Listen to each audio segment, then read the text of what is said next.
Alright, this has been rumbling for a while now, and I wanted to hold off a bit to have more to work with rather than just jump on the hot trend immediately, so now it's time to talk about the company with the most disgusting name I've ever heard, Sweet Baby Inc. Before I discuss what they do, let me just take a moment to say that there has never been a more pedophile-coded name in the history of companies. A group of adults got in a room and said, why don't we name ourselves Sweet Baby after our favorite snack? Every time I say their name throughout this video, my skin is going to be crawling from the name, but also from their practices. What Sweet Baby Inc. does is provide narrative consultation to game studios. They help them write and edit stories with a focus on making them sensitive and inclusive. It's DEI to the max, diversity, equity, and inclusion, which is an acronym that will show up a lot in the discourse if you look into this, and will often be simplified down to woke. It's a woke company that does woke shit. Now, this is far from the only company that does the job Sweet Baby does, but this one in particular has its multicolored hands and a lot of prominent industry pies.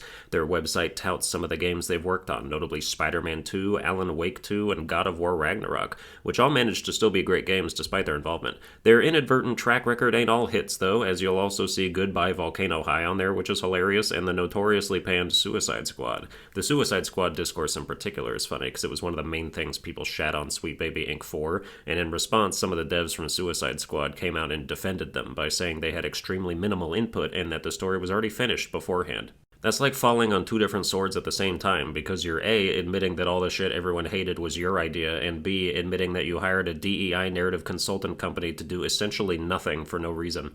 You can't get mad at those guys, all they did was take our money. But it's not for no reason, really. There's a reason people hire these companies to do various amounts of work, or lack thereof, and it's another acronym called ESG. A quick rundown on ESG is that it stands for Environmental, Social, and Governance, and is a set of ethical qualifiers for companies to adhere to in order to be appealing to investors. The S of this acronym is the important part here because it relates to your efforts as a company to be socially conscious, which includes diversity, equity, and inclusion as some of the core tenets, as well as obvious things like not doing child labor, protection from sexual misconduct in the workplace, and paying adequate living wages.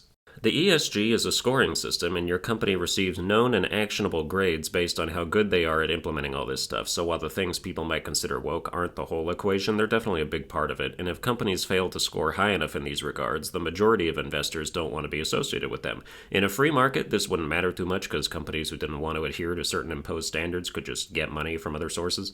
But in this investment world, a company called BlackRock owns $10 trillion of managed assets with huge shares in some of the largest companies, and as recently big proponents of the ESG system, if you don't adhere to these standards, they can use their influence to make you persona non grata, not just from their money, but anyone's money who BlackRock's money touches, which is pretty much everyone's money. If you upset BlackRock, you run the risk of them pulling the massive amount of money they've invested in you, or punishing you some other way, which means if you're a large company who also owns other companies, you want to make sure those smaller companies are adhering as well, which basically creates the 6 degrees of separation effect in finance. Odds are, if you're any kind of company, you have ties or are controlled by someone who has ties to BlackRock, and if not BlackRock, other mega investment firms like Vanguard who also push for ESG fill in the blanks. Basically, the vast majority of investment capital is controlled by mega firms who force without forcing everyone to comply with their guidelines, some of which happen to be DEI woke stuff for what is quite literally a social credit score.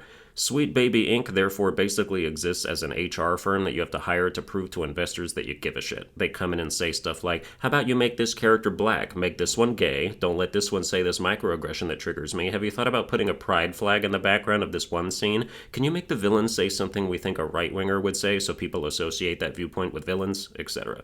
So then why this company? When many companies like this exist and operate, why Sweet Baby Inc. as the center of current discourse? Well, it started with an employee of theirs trying to rally a harassment and ban campaign against a Steam curator called Sweet Baby Inc. Detected. What's primary purpose was to highlight which games Sweet Baby Inc. had consulted on Steam, with information taken from their own website. People could then use this information to be like, nah, and skip out on buying the game if they didn't want to support the kind of inclusivity or else philosophy Sweet Baby Inc. and its ilk enable.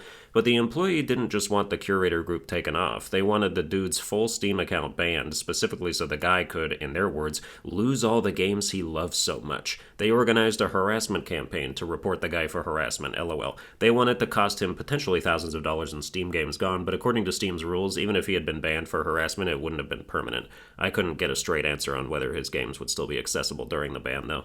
This interaction was publicized on Twitter by the person trying to get the curator canceled, got discovered, and caused a firestorm. People started looking into the company he works for, found other instances of Sweet Baby Inc. employees engaging in wrongdoing, like a former one who straight up says she doesn't hire white people because they're a pain, which is illegal, but who's going to bear the optics of enforcing that one, and the co-founder of Sweet Baby Inc. making numerous on-the-record statements about how they want to literally terrify companies and force their DEI ideas onto them with threats and blackmail. People who wear good guy costumes get away with the most heinous shit, always, because to the uninitiated, if you criticize them, it looks like you're criticizing a hero, and all the people who don't want to follow you into the rabbit hole will instead look down on you for being in it while choosing not to believe any of the things you find inside. You can be like, it's hot in here, and they'll be like, well, it's cool up here, you must be full of shit. But those optics are why many gaming media outlets are misreporting the situation, intentionally leaving out how Sweet Baby Inc. was the initial aggressor and framing this as Gamergate 2 to get the people who dismissed the first one to dismiss this one too.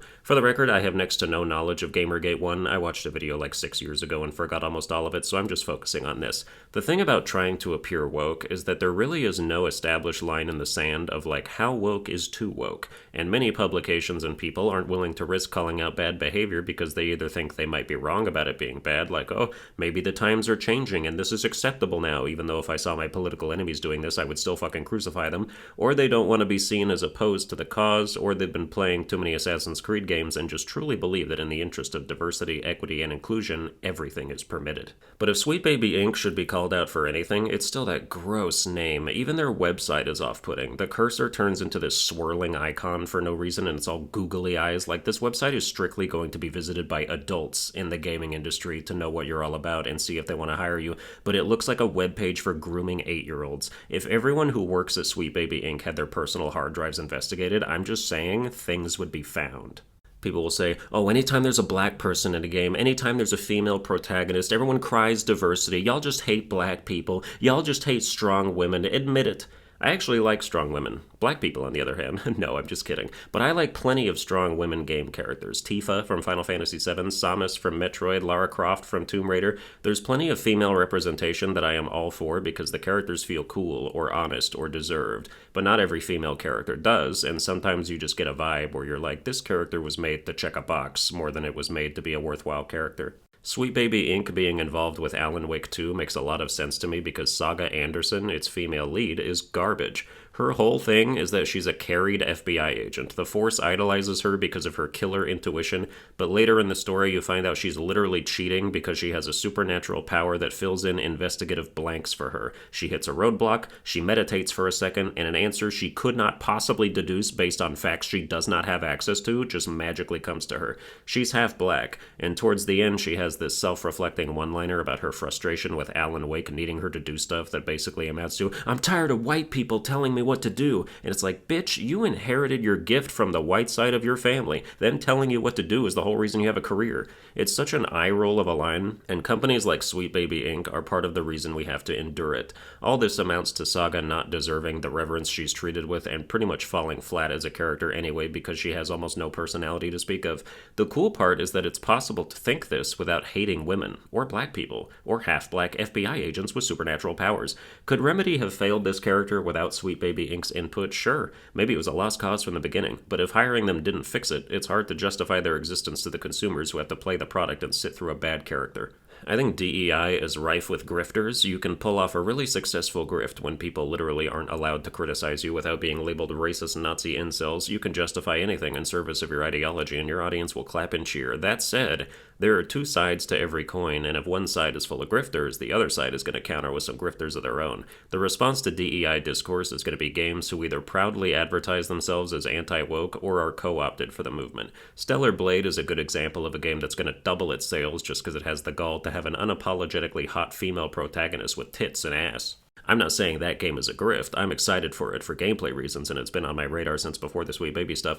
But now that that conversation has come around, people are championing it as sort of anti-woke, because they also associate wokeness with ugly female characters, since that crowd has a tendency to hate on any girl in a game who looks above average or wears anything revealing. Personally, I don't think every chick needs to be a hot piece of ass, but unless the story or their personality is centered around their lack of looks in some way, It is just nicer to look at attractive girls for extended periods of time in a game than it is to look at, shall we say, earthier ones. Same goes for dudes, though. I'd rather play as a nice-looking dude than a creepy or gross-looking one. Nobody wants to roleplay as a potato unless they farmed that potato themselves in a character creator. Bayonetta and Devil May Cry, in equal measure, would not be as popular as they are if their protagonists look like feet. And lest we forget, girl gamers like to lust after characters too, like Cloud from Final Fantasy and Spyro the Dragon. I'm writing this over the course of several hours while acquiring new info and experience, so let me circle back to the Steam Curator thing. I saw a dude on Twitter compare making this list of games that Sweet Baby Inc. has worked on to making a list of Jews during the Holocaust. As of right now, let me make perfectly clear that no Sweet Baby Inc. employees have been gassed or thrown into ovens, and none have been sent to concentration camps to my knowledge. If that changes, I'll be the first to say, wow guys, that was too far, and then it will make total sense for people whose default setting is victim to be terrified by a random Brazilian dude tracking their company's projects that the company itself reports. Wait, that still wouldn't make sense. You'd be digging your own grave at that point. Bro isn't doxing you, unlike what you'd love to do to anyone who supports them, as if it's some cardinal sin. It's so performatively pathetic. Also, the Sweet Baby Inc. employee on Twitter who initially called for the mass reports and removal of the curator is doing it again, days later, even after Valve already initially ruled against the ban.